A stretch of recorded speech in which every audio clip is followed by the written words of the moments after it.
Halls, Katie Pavlich, and former Biden surrogate Kevin Walling. Great to have you both. Here's a headline from the AP. Obama's balancing act.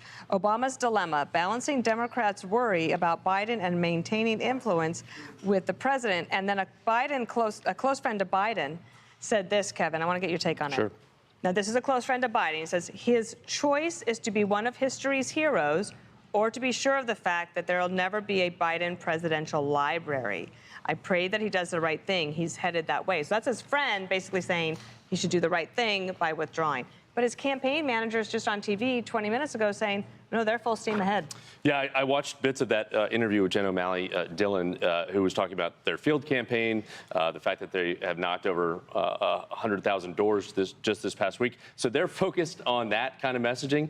I think at the same time, Dana, to your point, maybe giving the president a little bit of space. I don't think anyone is going to push the president out, but I think that the reporting about Speaker Pelosi, about former President Obama maybe pulling him in the direction of kind of maybe rethinking this, especially, you know, at home in Rehoboth, COVID diagnosis, really kind of taking some time to think through this might be, you know, what we see in the next couple of hours and days. Seems to me like they're watching the polls, and maybe on a national level they haven't moved that much. I think in the battleground states perhaps they have, however.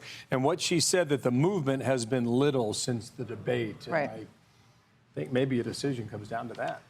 Well, it's been little in the sense that Joe Biden has not caught up any ground at all, and President Trump is winning outside the margin of error in a number of these swing states. But for Biden, none of these other candidates beat Trump either. And he's been saying since all of this push, since the debate started happening, that, look, if you can show me the data, if our argument is that we want to beat Donald Trump, that someone else is better to do that, then I'm happy to have that conversation and consider it. The data doesn't show that right now. Kamala Harris is, of course, being floated as a potential option.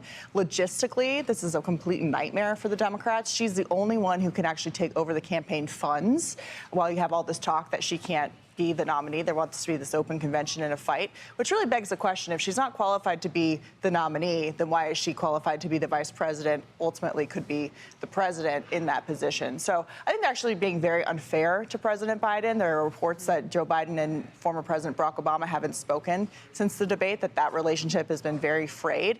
And let's remember, these are the same people who have pushed Biden out before. They pushed him out in 2015. You feel like he got a raw deal. So we're hearing a lot that he's considering getting out, but we haven't heard from him directly, and we actually haven't heard from Barack Obama directly either. But there are some differences now, and that is that the reason is it's not just because he could lose, Kevin, it's because people are saying that he can't possibly serve for another 4 years. The other day I said that the Democrats are running a lemon law campaign.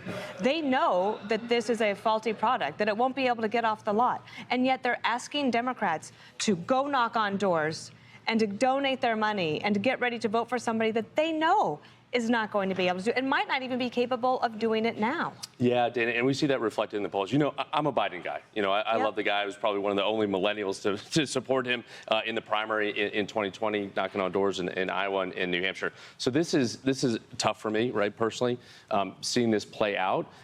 But polls don't lie in terms of what we're seeing. And, you know, the fact that, and I think you're seeing the argument from the Biden campaign that, you know, Secretary Clinton, for example, was leading, you know, the former president by 9 points at this point back in 2016. 100+ days until the election is an eternity in politics. But that fundamental notion that folks don't really think that he is up for the next 4 years is certainly problematic. 31 days to Chicago. 31 days to the Monday, day one in Chicago.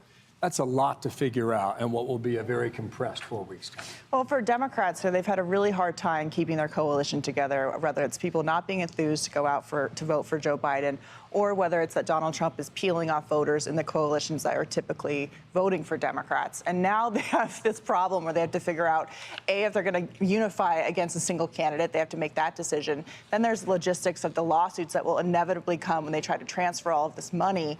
So they have to decide if this is really something they want to do and if it will actually fix the problem that they are now faced with.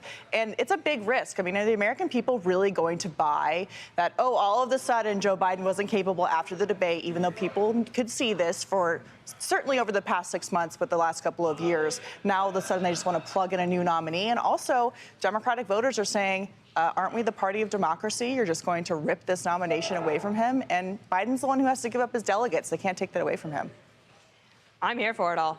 It's I going to be know. exciting, no matter what, the next 100 Great plus to have days. you both. Thank you. Good to Have a see you. great weekend. Exciting, confusing, confounding, a lot of other words I can think about off the air. Thank you. I'm Steve Doocy. I'm Brian Kilmeade. And I'm Ainsley Earhart. And click here to subscribe to the Fox News YouTube page to catch our hottest interviews and most compelling analysis.